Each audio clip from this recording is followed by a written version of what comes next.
Una reunión secreta en una prisión de máxima seguridad.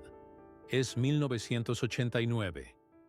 Miguel Ángel Félix Gallardo, el hombre más poderoso del narcotráfico mexicano, está sentado frente a representantes de las organizaciones que había unificado bajo su control durante la década anterior. Sabe que su imperio está colapsando. Sabe que pasará el resto de su vida en prisión. Pero antes de desaparecer completamente del mapa, necesita tomar una decisión que cambiará para siempre la geografía criminal de México. Necesita dividir su territorio. En esa reunión, Félix Gallardo dibuja un mapa mental de México. Señala regiones. Nombra herederos. A Joaquín Guzmán Loera, El Chapo, le da Sinaloa. A Amado Carrillo Fuentes le entrega Ciudad Juárez. Y a una familia que hasta entonces había sido relativamente desconocida, una familia de Culiacán con la que compartía lazos de sangre, les entrega la joya más preciada de todas, Tijuana, la frontera directa con San Diego y Los Ángeles, el corredor más lucrativo de todo México. En ese momento, mientras Félix Gallardo pronuncia el nombre Arellano Félix, nadie imagina que está creando el grupo criminal más sofisticado, más violento, más influyente que México había conocido hasta entonces. Nadie imagina que esta familia transformará Tijuana de una ciudad turística en el epicentro de una guerra que durará décadas. Nadie imagina que los hermanos Arellano Félix se convertirán en leyenda, en pesadilla, en símbolo de una era donde el crimen organizado mexicano alcanzó niveles de poder que rivalizaban con gobiernos enteros. Esta es la historia de cómo una familia ordinaria de Sinaloa ascendió hasta convertirse en los amos absolutos de Tijuana. Y es una historia que explica por qué Tijuana nunca volvió a ser la misma. Culiacán, Sinaloa. Años 70. La familia Arellano Félix vivía en relativa normalidad. No eran ricos, no eran poderosos, no eran conocidos. Eran simplemente una familia grande, con varios hermanos y hermanas, viviendo en una de las regiones más asociadas con el narcotráfico en México, pero sin participar directamente en él. Los padres mantenían conexiones con la alta sociedad sinaloense. Frecuentaban los mismos círculos que empresarios legítimos, políticos locales, terratenientes. Nadie habría predicho que de esta familia surgiría uno de los carteles más temidos de la historia. Pero había una conexión familiar que lo cambiaría todo. Miguel Ángel Félix Gallardo, el hombre que en esos años estaba construyendo el primer gran cartel mexicano, tenía lazos familiares con los Arellano Félix. No eran lazos inmediatos, pero en Sinaloa, donde las familias están interconectadas por generaciones de matrimonios y alianzas, estos lazos importaban. Y cuando Félix Gallardo comenzó a consolidar su poder, cuando comenzó a necesitar personas de confianza para administrar diferentes aspectos de su operación, naturalmente miró hacia su propia familia extendida. Los hermanos mayores, Benjamín y Eduardo, fueron los primeros en ser reclutados, no para tareas violentas, no para operaciones en la calle, fueron reclutados para tareas administrativas. Benjamín, quien había estudiado contabilidad, tenía una mente matemática, una capacidad para entender flujos financieros complejos. Eduardo tenía conexiones sociales, sabía cómo moverse en círculos de negocios legítimos.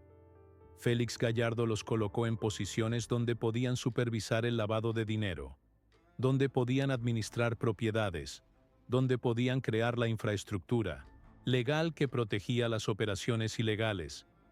Eran funciones que parecían secundarias, pero que en realidad eran fundamentales, porque el verdadero poder en el narcotráfico no está en quien transporta la droga, está en quien controla el dinero.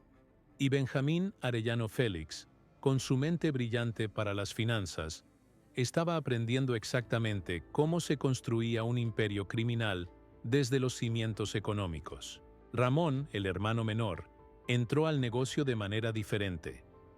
No tenía la paciencia de Benjamín para números. No tenía la diplomacia de Eduardo para negocios. Ramón era impulsivo, violento, carismático de una manera peligrosa. Fue reclutado para tareas de seguridad, para proteger cargamentos, para intimidar competidores. Era el músculo de la familia mientras los hermanos mayores eran el cerebro. Pero Ramón no era simplemente un sicario ordinario. Era inteligente a su manera. Entendía la psicología del miedo. Entendía que en el mundo del narcotráfico, la reputación de violencia extrema podía ser tan valiosa como la violencia misma. Si la gente te teme lo suficiente, no necesitas matarlos. Simplemente se rinden. Ramón comenzó a construir esa reputación deliberadamente. Se aseguraba de que las historias sobre su brutalidad circularan. Se aseguraba de que sus enemigos supieran que desafiarlo significaba no solo muerte, sino agonía. Era una estrategia calculada de terror psicológico. Durante los años 80, mientras trabajaban bajo Félix Gallardo, los hermanos Arellano Félix aprendieron todo. Aprendieron cómo se estructuraba una organización criminal. Aprendieron cómo se corrompían políticos. Aprendieron cómo se movían toneladas de cocaína a través de fronteras. Aprendieron cómo se lavaban cientos de millones de dólares.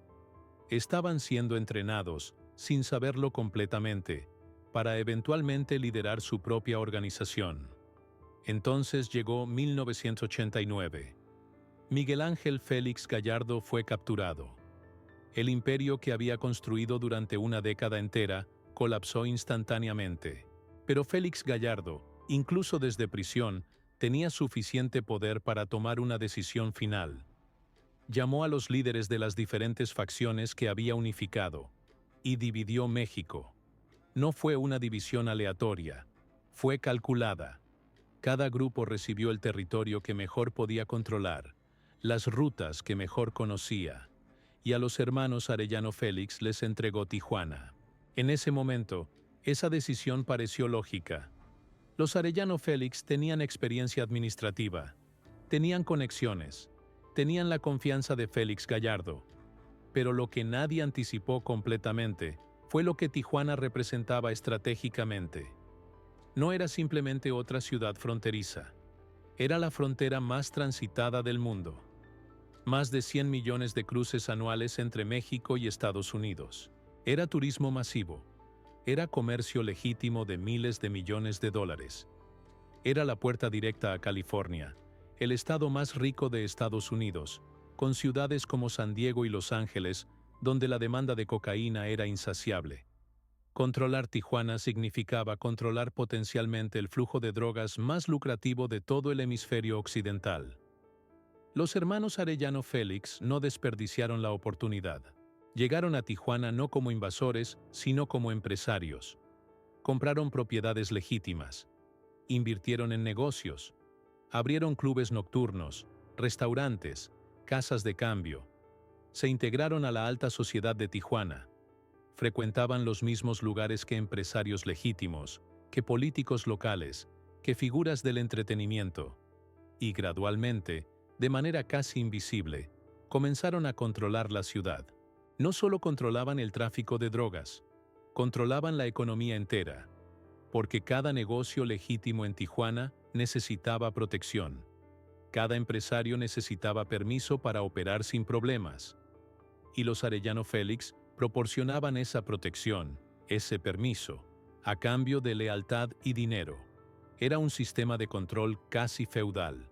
La familia se dividió las responsabilidades con una eficiencia que pocos carteles habían logrado. Benjamín Arellano Félix asumió el rol de cerebro estratégico. Era quien negociaba con proveedores colombianos. Era quien establecía rutas de transporte.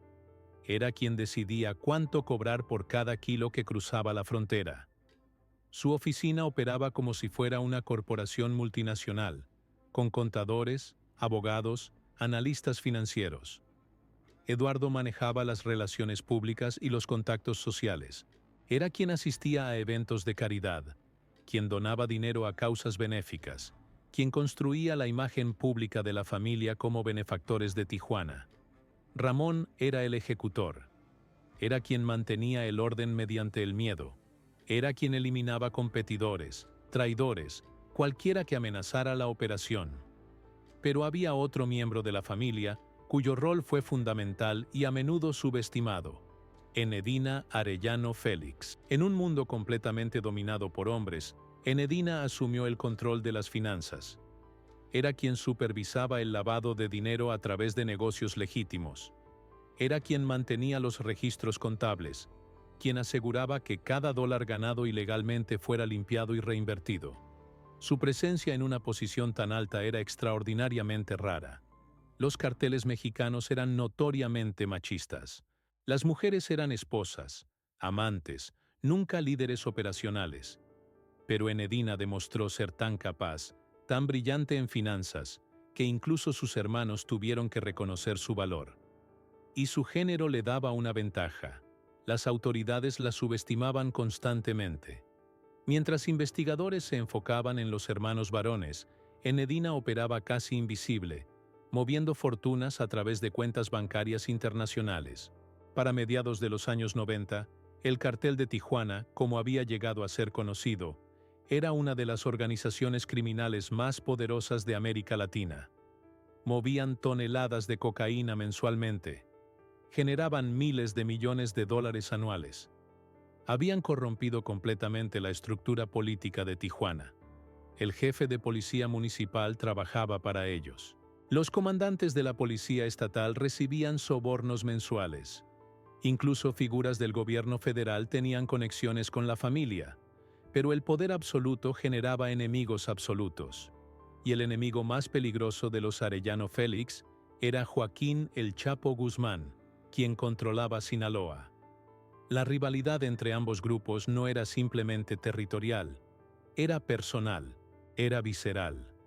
Ramón Arellano Félix y El Chapo se odiaban con una intensidad que superaba cualquier lógica empresarial. Se decía que Ramón había humillado públicamente a El Chapo en una reunión de narcotraficantes años atrás, llamándolo campesino ignorante. El Chapo nunca olvidó esa ofensa. Y cuando comenzó a intentar expandirse hacia Tijuana, cuando comenzó a mover drogas a través del territorio de los Arellano Félix sin pagar cuota, la guerra era inevitable. Lo que siguió fueron años de violencia que transformaron Tijuana. Sicarios de ambos bandos se asesinaban en las calles. Cuerpos aparecían torturados, desmembrados, con mensajes amenazantes. La ciudad que había sido un destino turístico se convirtió en sinónimo de muerte. Los Arellano Félix respondieron a la amenaza de Sinaloa no solo con violencia, sino con innovación. Reclutaron a los narco juniors, hijos de familias adineradas de Tijuana, que buscaban la emoción del narcotráfico sin necesidad económica. Estos jóvenes, educados en universidades privadas, se convirtieron en sicarios sofisticados. Usaban tecnología de punta. Usaban comunicadores encriptados. Conducían vehículos blindados. Eran una generación nueva de criminales que combinaban educación con brutalidad. La familia también invirtió pesadamente en su imagen pública. Donaban a iglesias, construían canchas deportivas en barrios pobres, patrocinaban equipos de fútbol locales. En muchas comunidades de Tijuana, los Arellano Félix eran vistos no como criminales, sino como benefactores. Como la gente que proporcionaba empleos, que ayudaba en crisis, que mantenía cierto orden en medio del caos. Era una estrategia deliberada de construir legitimidad social. Porque si la población local te apoya, las autoridades tienen mucho más dificultad para operarte. Pero toda esta sofisticación, todo este poder, eventualmente atrajo demasiada atención. El gobierno de Estados Unidos, harto de la violencia que se derramaba hacia California, aumentó dramáticamente la presión sobre México. La DEA infiltró la organización. Agentes encubiertos recopilaron evidencia. Y gradualmente, la red comenzó a cerrarse. La muerte de Ramón Arellano Félix en 2002, asesinado en un tiroteo con policías en Mazatlán, fue el primer gran golpe. Ramón era el ejecutor, el hombre que mantenía el orden mediante el miedo. Sin él, la organización perdió su capacidad de intimidar completamente a sus enemigos. La captura de Benjamín apenas un mes después fue el segundo golpe. Benjamín era el cerebro. Sin él, la organización perdió su dirección estratégica. Francisco Javier, el Tigrillo, Intentó mantener la operación pero fue capturado en 2006. Eduardo fue arrestado en 2008. Uno por uno, los hermanos cayeron. Enedina intentó mantener el control desde las sombras, y por años lo logró. Operaba con una discreción que sus hermanos nunca habían tenido. Pero para entonces, el cartel de Tijuana ya no era la fuerza dominante que había sido. Nuevas organizaciones, particularmente el Cártel Jalisco Nueva Generación, comenzaron a disputar el territorio. Tijuana se convirtió en campo de batalla entre múltiples grupos. La violencia que los Arellano Félix habían desatado continuaba, pero ahora sin su control. Hoy, la familia Arellano Félix es una sombra de lo que fue. La mayoría de los hermanos están en prisión, cumpliendo sentencias en México o Estados Unidos. Algunos han muerto. Los que quedan vivos operan desde las sombras, sin el poder que una vez tuvieron. Pero su legado permanece. Tijuana nunca se recuperó completamente de la era Arellano Félix. La ciudad lleva las cicatrices de décadas de violencia. La economía fue transformada permanentemente por el dinero del narcotráfico. Las instituciones políticas fueron corrompidas de maneras que aún no se han reparado completamente. La historia de los Arellano Félix es la historia de cómo una familia ordinaria, a través de conexiones, inteligencia, brutalidad calculada, logró controlar una de las ciudades más estratégicas de América.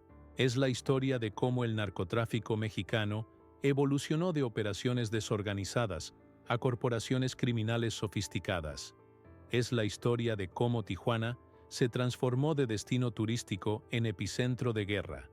Y es una advertencia sobre lo que sucede cuando el crimen organizado penetra tan profundamente en una sociedad que se vuelve prácticamente indistinguible de las estructuras legítimas.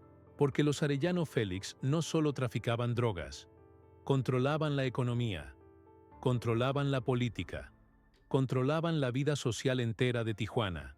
Y cuando finalmente cayeron, dejaron un vacío que nadie más pudo llenar. Solo fragmentación, solo violencia, solo caos. Ese es el verdadero legado de la familia Arellano Félix. No su poder en su apogeo, sino la destrucción que dejaron cuando ese poder colapsó.